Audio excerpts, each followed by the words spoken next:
সুপ্রিয় দর্শক শ্রোতা, সকালবেলা স্টুডিও থেকে আপনাদেরকে স্বাগত। আজকে আমরা দুইজন অতিথি এখানে উপস্থিত আছি। আমি প্রিন্সিপাল মুনায়েম, আমার পাশে ডান পাশে আছেন মোহাম্মদ সুলাইমান সামি ভাই। উনি জাতীয় পার্টির কেন্দ্রীয় কমিটির একজন সম্মানিত সদস্য এবং ত্রয়োদশ জাতীয় সংসদ নির্বাচনের উনি জাতীয় পার্টি থেকে একজন মনোনয়ন প্রত্যাশী ছিল। তো আপনি কেমন আছেন? জি, আমি ভালো আছি, ধন্যবাদ প্রিন্সিপাল মুনায়েম ভাই। আপনি জাতীয়তাবাদী মুক্তিযোদ্ধা কেন্দ্রীয় কমিটির সদস্য, আপনার সাথে বসতে পেরে আমি আনন্দিত। আপনি একজন অভিজ্ঞ মানুষ, আপনি একজন প্রবীণ মানুষ, আপনার কাছে আসলে আমরা অনেক কিছুই জানবো এটা প্রত্যাশা করছি।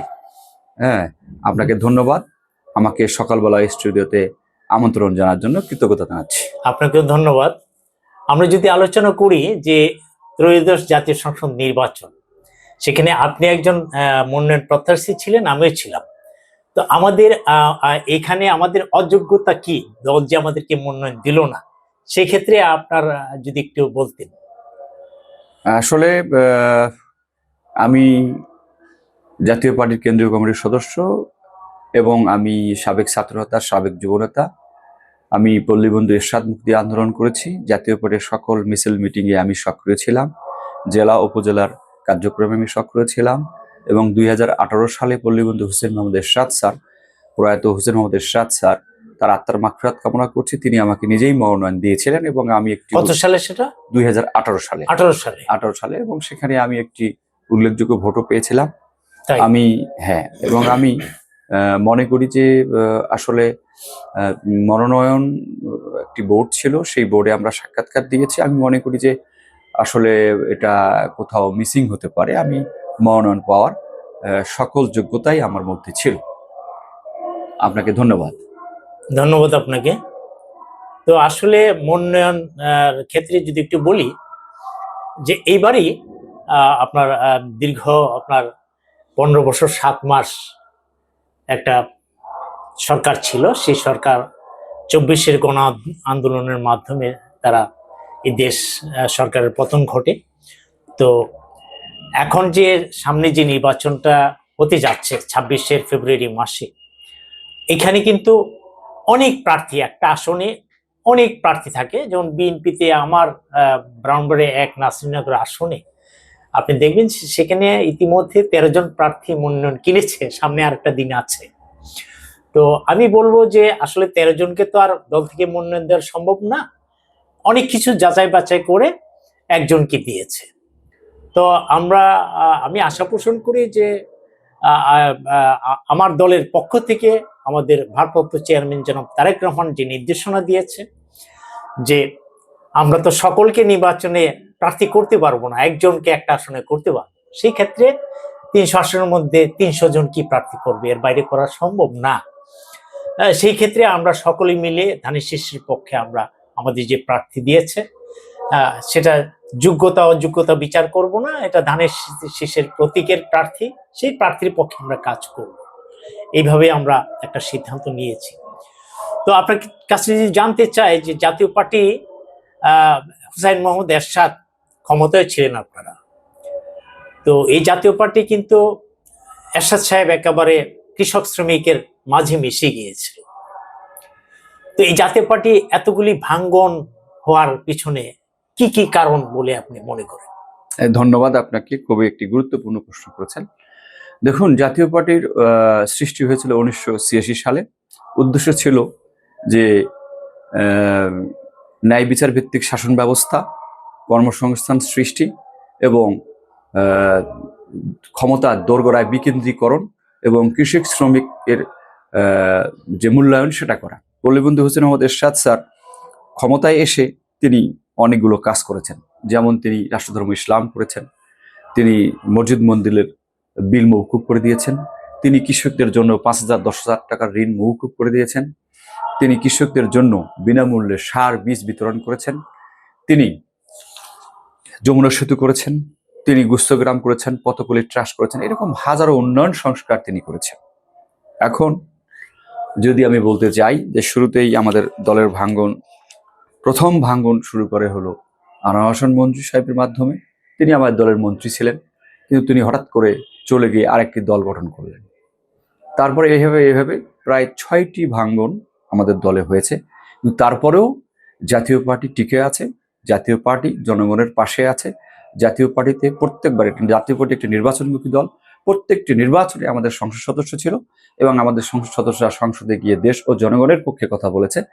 সুতরাং জাতীয় পার্টি কয়েকবার ভাঙলেও জাতীয় পার্টির মূলধারার মধ্যে আমি রয়েছি এবং আমাদের মূলধারায় রয়েছেন জননেতা জি.এম. কাদের, মাননীয় চেয়ারম্যান, এবং তার নামে রেজিস্ট্রেশন রয়েছে নিবন্ধন নম্বর 12, এবং আমাদের পার্টির মহাসচিব। 6টা যে ভাঙন হয়েছে, প্লিজ জি বলতে দেন। এবং আমাদের যে বর্তমান দলের দায়িত্বপ্রাপ্ত মহাসচিব বেশের শামীম হেদায়েত পাটোয়ারি, তিনি একজন অত্যন্ত যোগ্য। তিনিও 2বার সংসদ সদস্য ছিলেন। তিনি লন্ডন থেকে বেস্টার পাশ করেছেন। তিনি হাইকোর্টে প্র্যাকটিস করেন, পাশাপাশি তিনি কিন্তু পার্টি করেন, আমাদের পার্টির প্রেসিডেন্ট মেম্বার এবং আমাদের মহাসচিব। আমরা এই অংশে রয়েছি। এখন কে কেন দল ছেড়ে চলে গেল এটা সবাই জানে, আমি সেদিকে যেতে চাই না। আমি একটু বলতে চাই, না, ভাঙন কারণটি জানতে চেয়েছিলাম। হ্যাঁ 6টা ভাঙন, হ্যাঁ 6টা ভাঙন কেন হয়েছে। হলো? হ্যাঁ 6টা ভাঙন হয়েছিল। এটা মতের অনৈক্য হলে সেগুলো হয়, আমি সেদিকে যেতে চাচ্ছি না। আমার তো মনে হয় যে আপনাদের দলে সুবিধাবাদী কিছু লোক ঢুকেছে এবং তারাই সুবিধা নিয়ে অন্য চলে সুবিধার গেছে। চলে গেছে, চলে ওরকম গেছে। কিছু। রাইট, আপনি সঠিক বলেছেন যে কিছু লোক সুবিধাবাদী ছিল, তারা সুবিধা না পেয়ে চলে গেছে। তো একটা দলে একটু তো অন্যদিকে যাচাই বাছাই করে ঢুকানো উচিত জি ছিল জি বোধহয়, জি তাই জি না? জি ধন্যবাদ। আমি একটু অন্যদিকে যেতে চাই। সেটা হলো যে আমি আপনাকে সবিনয়ে বলতে চাই, আপনার কাছে জানতে চাই, সেটা হলো আপনি একটু অনুগ্রহ করে বলবেন জি যে এই যে ত্রয়োদশ জাতীয় সংসদ নির্বাচন নক অ্যাট দ্য ডোর, সন্নিকটে ট্রেন চালু হয়ে গেছে, জি কিন্তু ইতিমধ্যে হাদি, তারপরে হলো খুলনায় হত্যা, তারপরে মগবাজারে বোম, এবং এই যে প্রতিনিয়ত অস্ত্রের ঝনঝনানি, এই যে প্রতিনিয়ত খুন গুম হত্যা, এবং তারপরে আপনার মব জাস্টিস চলছে। আসলে এভাবে কিভাবে আমরা তাহলে এই ত্রয়োদশ সংসদ নির্বাচনটা আসলে আমরা করতে পারবো এবং একটি অবাধ সুষ্ঠু নিরপেক্ষ নির্বাচনের দাবিতে এই দেশের মানুষ দীর্ঘদিন অপেক্ষায় আছে? যদি অনুগ্রহ করে একটু আমাকে বলেন। ধন্যবাদ আপনাকে, অত্যন্ত সুন্দর একটা প্রশ্ন করেছেন। তো আমি মনে করব যে বিগত যে আওয়ামী সরকার ছিল, তারা কিন্তু মানে 15 বছর যাবতই তারা ভোটারবিহীন ভাবে এই দেশ, এই রাষ্ট্র পরিচালনা করেছে। এখন তারা গণ অভ্যুত্থানের মাধ্যমে তারা যেহেতু দেশ ছাড়া হয়েছে, পালিয়ে গিয়েছে, আর কিছু মানুষ আত্মগোপন করা আছে। তো তারা এই নির্বাচনটা সুষ্ঠু হোক তারা কোনোভাবেই চাবে না।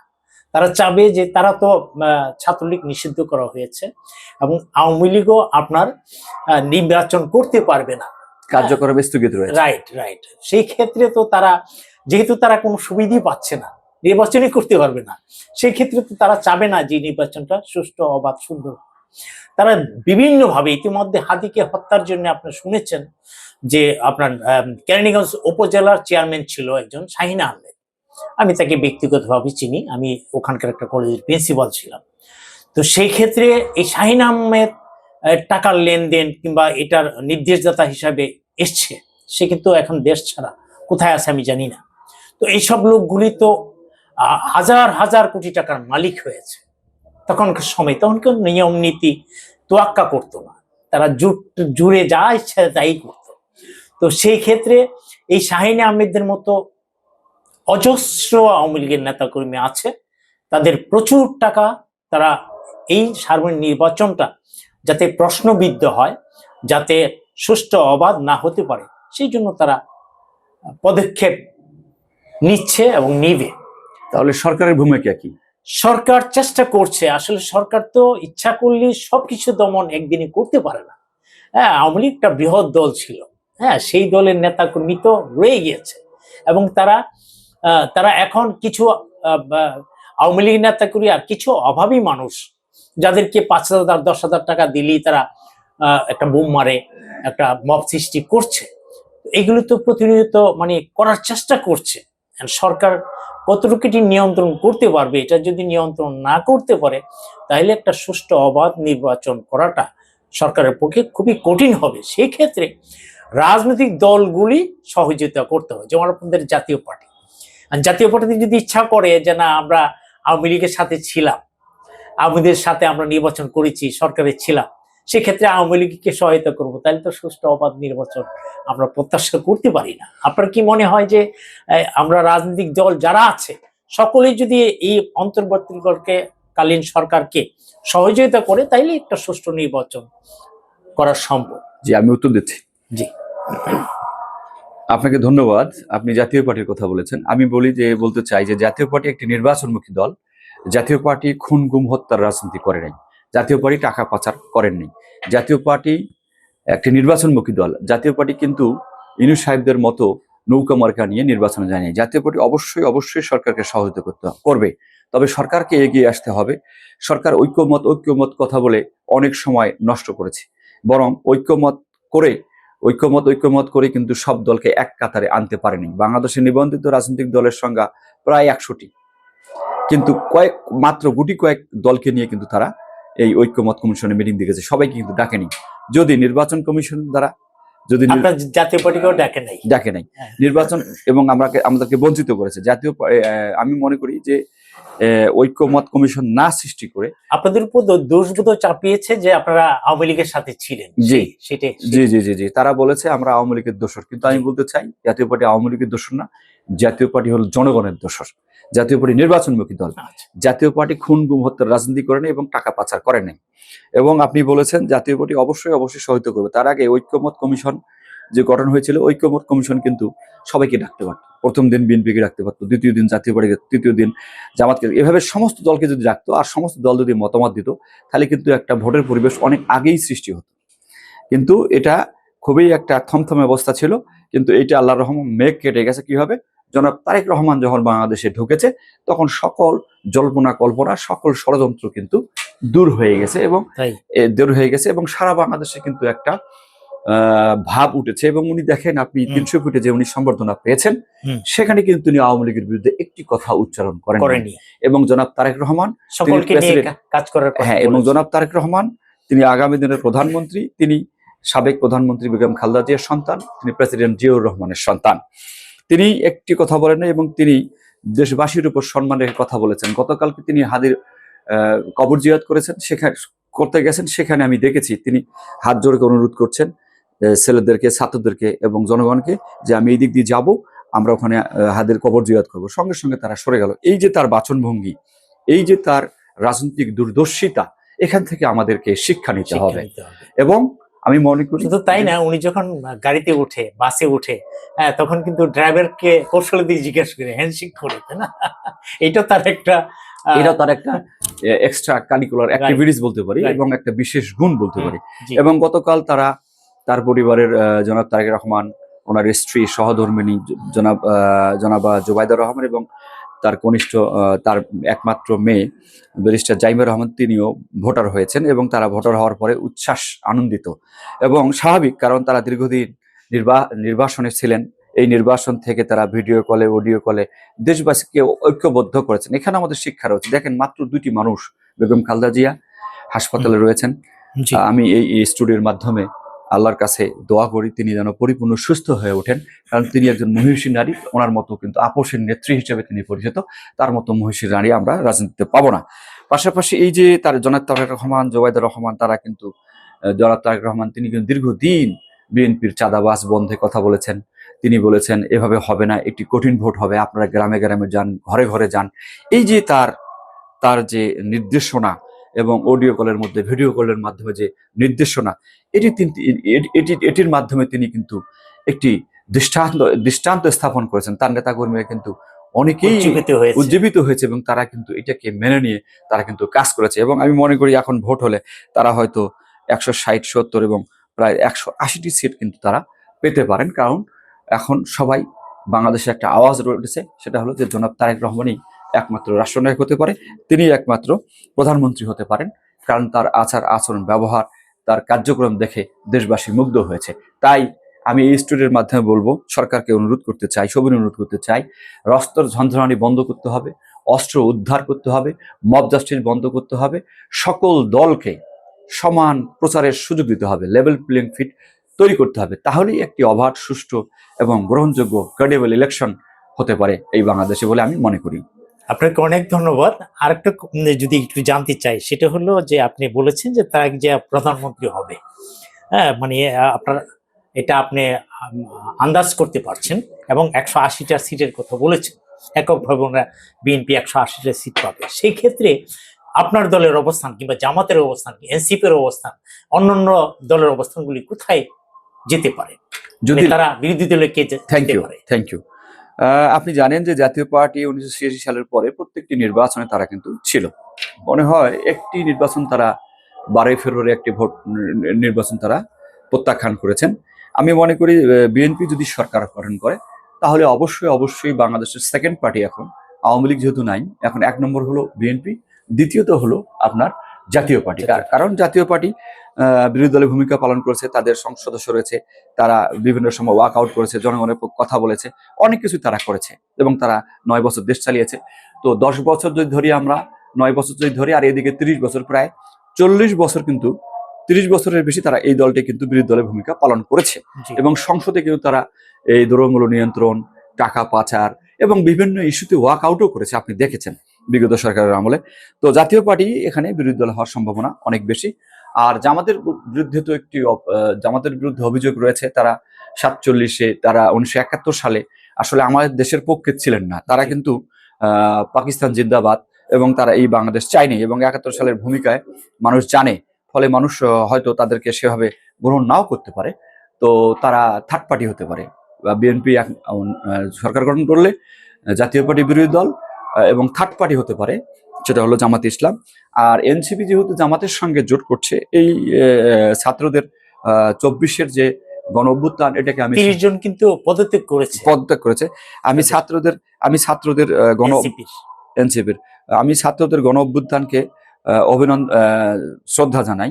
1952 সালে যেমন ছাত্ররা ভাষা আন্দোলন এবং মায়ের ভাষা রাষ্ট্রভাই জীবন দিয়ে হলো প্রতিষ্ঠা করেছে, তাদের প্রতি বিনম্র শ্রদ্ধা। 1971 সালে বাংলাদেশের মুক্তিযোদ্ধারা এবং বীরশ্রেষ্ঠরা জীবনের বিনিময়ে আহমর জনসাধারণ একসাথে হয়ে মুক্তি বাহিনীর একত্রিত হয়ে দেশকে স্বাধীন করেছে। সেই 71 সালে সকল মুক্তিযোদ্ধা এবং সাধারণ জনগণ এবং বীরশ্রেষ্ঠদের জানাই বিনম্র শ্রদ্ধা জানাচ্ছি। এবং 2024 সালের গণ অভ্যুত্থানের ছাত্রদের প্রতিও আমি বিনম্র শ্রদ্ধা জানাচ্ছি এবং সম্মান জানাচ্ছি। কিন্তু এই ছাত্রদের বিতর্কিত কর্মকাণ্ডগুলো ভাবিয়ে তুলেছে, এবং তারা এই দেখেন দল ছেড়ে চলে গেছে। এই নূর, এই রাশেদ, তারা কিন্তু এই যে আমাদের জাতীয় বিএনপিতে তারা চলে গেছে, কিন্তু এদেরকে বিএনপিতে নেওয়া ঠিক হয়নি। কারণ এরা একটি দল করেছিল, এই দল করে মব জাস্টিস করতো, এবং তারা কিন্তু এখানে দেখেন আমাদের জাতীয় পার্টির উপরে প্রায় 6বার হামলা করেছে, 3বার আগুন দিয়েছে। এদেরকে নিয়ে বিতর্ক রয়েছে। সুতরাং নূরকে তো সেই জন্য আপনাদের পার্টি অফিসের সামনে অনেক আঘাত করেছে, তাকে সেনাবাহিনী আঘাত করেছে, এটা জনগণ কিছু করে নাই। আমরা ছাত্র নেতাদেরকে সম্মান দেই, সম্মান জানাই। যুগে যুগে ছাত্র নেতারাই আমাদের দেশে হাল ধরেছে, আমাদের দেশের জন্য কাজ করেছে। আর আমি মনে করি যে একটি অবাধ, সুষ্ঠু, নিরপেক্ষ নির্বাচন হতে গেলে, এবং এনসিপি নিয়ে বিতর্ক রয়েছে, জামাতে ইসলাম বাংলাদেশ তাদেরকে নিয়ে বিতর্ক রয়েছে, আমি মনে করি যে বিএনপি এবং জাতীয় পার্টি অনেক এগিয়ে যাবে। এবং কাঁধে কাঁধ মিলিয়ে যদি বিএনপি সরকার হয় আর জাতীয় পার্টি বিরোধী দল হয়, তাহলে অবশ্যই সংসদে তাদের সাথে সরকারের সাথে বিরোধী দলকে মানাবে, এটা আমি মনে করি। আর এনসিপি এবং জামাতে ইসলাম নিয়ে বিতর্ক রয়েছে, আমরা দেখা যাক, সেটি আমরা জনগণের ভোটের মাঠ থেকে আমরা নেব। জনগণ যদি মনে করে যে বিএনপি সরকার করবে, অবশ্যই সরকার করবে। জনগণ যদি মনে করে যে জাতীয় পার্টিকে বিরোধী দল করবে, অবশ্যই বিরোধী দল করবে। আমরা এটা জনগণের হাতে ছেড়ে দেব, এবং আমার বিশ্বাস যে বিপুল সংখ্যক ম্যান্ডেট নিয়ে এবার বিএনপি সরকার গঠন করবে এবং সংসদে যাবে। পাশাপাশি জাতীয় পার্টিও তাদের অভিজ্ঞতা রয়েছে, তারাও জনগণের সঙ্গে ছিল, তারা গণবিরোধী কোনো কিছু করে নাই। সবসময় তারা কিন্তু ঘাত প্রতিঘাতের মধ্য দিয়ে চলছে। এবং আপনারা জানেন, যদি 2000 পল্লীবন্ধু হুসেইন মোহাম্মদ এরশাদ ক্ষমতা হস্তান্তর করেছিলেন, তিনি কিন্তু ক্ষমতা জোর করে চালায় নাই, তিনি হস্তান্তর করেছিলেন। এবং ইতিহাস রয়েছে 3 জোটের রূপরেখার মাধ্যমে, এবং সেখানে শাহাবুদ্দিন সাহেব ক্ষমতা নিয়েছিল, কিন্তু আমাদের সঙ্গে ব্যভিচার করা হয়েছে, অন্যায় করা হয়েছে। যদি সেই সময় জাতীয় পার্টিকে 91 সালে প্রচারের সুযোগ দেওয়া হতো, তাহলে অনেক ভোট পেতাম আমরা। তারপরে সেখানে আমরা 35টি নাঙ্গলমোড়কে একক সিট পেয়েছিলাম। পল্লীবন্ধু হুসেইন মোহাম্মদ এরশাদ 5টি সিটে নির্বাচিত হয়েছিলেন, এবং আমাদের প্রায় 79টা সিটে আমরা সেকেন্ড ছিলাম। তাই আমি মনে করি আগামী নির্বাচনে যদি আগামী নির্বাচনে যদি সকল দলকে সমান সুযোগ দেওয়া হয়, লেভেল প্লেইং ফিল্ড থাকে, যদি সেখানে কি বলে প্রচারের সমান সুযোগ থাকে, তাহলে অবশ্যই অবশ্যই বিএনপি এবং জাতীয় পার্টি ভোটের মাঠে এগিয়ে যাবে এবং ভালো করবে ইনশাআল্লাহ। এবং অন্যান্য দলগুলো তারাও কিছু কিছু সিট পাবে, তবে সেগুলো উল্লেখযোগ্য নয়। আপনার কাছে হলো মানে আপনি বলেছেন বিএনপি ক্ষমতায় আসবে, এই জন্য আপনাকে ধন্যবাদ। কিন্তু আমি বিভিন্ন জরিপে যেটা জানতে পারলাম যে বিএনপি 200-র উপরে আসন পাওয়ার সম্ভাবনা খুব বেশি। আচ্ছা, সেই ক্ষেত্রে আপনার জোট ছাড়াই মানে আপনার কিছু আসন আপনার সমমনা দল কিন্তু ছেড়ে দিয়েছে, ওটা ছাড়াই তারা 200-র উপরে আসন পাবে। আচ্ছা, 200-র উপরে আসন যদি পায় তাহলে থাকে 100 আসন। জি, সেই 100 আসনের মধ্যে আপনার জাতীয় পার্টি দ্বিতীয় পর্যায়ে থাকবে, আর তৃতীয় পর্যায়ে যাবে জামাত। তাহলে এনসিপি কি চতুর্থ কিংবা পঞ্চম এরকম চলে যেতে পারে। কারণটা কি? তারা তো আপনার একটা এই যে 24-এর গণ অভ্যুত্থানে তারা একটা ব্যাপক ভূমিকা রেখেছিল, সেক্ষেত্রে তারা এত পিছিয়ে যাওয়ার কারণটা কি? মানে তাদের দলটা নতুন না। আমি বলতে চাই যে এনসিপি যদি জামাতের সঙ্গে জোট হয় তাহলে তো তারা কিছু সিট পাবে। আমি জোট হলে, হ্যাঁ, আমি তো বলি নাই যে একবার সিট পাবে না, তারা তো মাঠে রয়েছে। জোট না হলে কি তাদের সিট পাওয়ার সম্ভাবনা খুব একটা নেই? জোট না হলে দুই একটা সিট পেতে পারে আর কি। কারণ আপনি দেখেন, অভিজ্ঞতা থেকে দেখেন, একটি দল রাতারাতি সৃষ্টি হয়ে কিন্তু তারা কিন্তু কখনোই কিন্তু সেভাবে উল্লেখযোগ্য সিট আমাদের দেশে পায়নি, আমাদের দেশের প্রেক্ষাপটে কিন্তু পায়নি। আর আমি বলেছি ছাত্রদের আন্দোলনকে আমি অভিনন্দন জানাই, স্যালুট জানাই, আমরা আশা করি যে তারা কিছু সিট পেলে সংসদে যে তারা কথা বলুক। আমরা চাই যে 24-এর গণ অভ্যুত্থানে যারা ছিল তারা একটা ভূমিকা রাখুক, সেটা বিএনপি ছাড় দেখ, সেটা মানে জাতীয় পার্টি ছাড় দেখ, অন্য দল ছাড় দেখ, দিয়ে একদিকটা তাদেরকে আসন দিলে আমার মনে হয় যে সংসদটা একটা পরিপূর্ণতা লাভ। না, আমরা চাই ছাত্র, যাই হোক আমরা চাই ছাত্রনেতারা সংসদে আসুক, তারা গ্রহণযোগ্য সিট পাক, তারা সংসদে যাক, নেতৃত্ব দিক, এটা আমরা চাই, এটা আমরা প্রত্যাশা করি। তো যাই হোক, আপনার কথা ভালো লেগেছে। আশা করি আবার আমরা সমসাময়িক কোন ব্যাপার নিয়ে আলোচনা করব। প্রিয় দর্শক শ্রোতা, আজকে আমরা এখানে শেষ করছি, আগামীতে আবার দেখা হবে। আসসালামু আলাইকুম। ধন্যবাদ শ্রদ্ধেয় বড় ভাই। আগামীতে আবারও ইনশাআল্লাহ কোনো বিষয় নিয়ে আবার কথা হবে ইনশাআল্লাহ। ধন্যবাদ।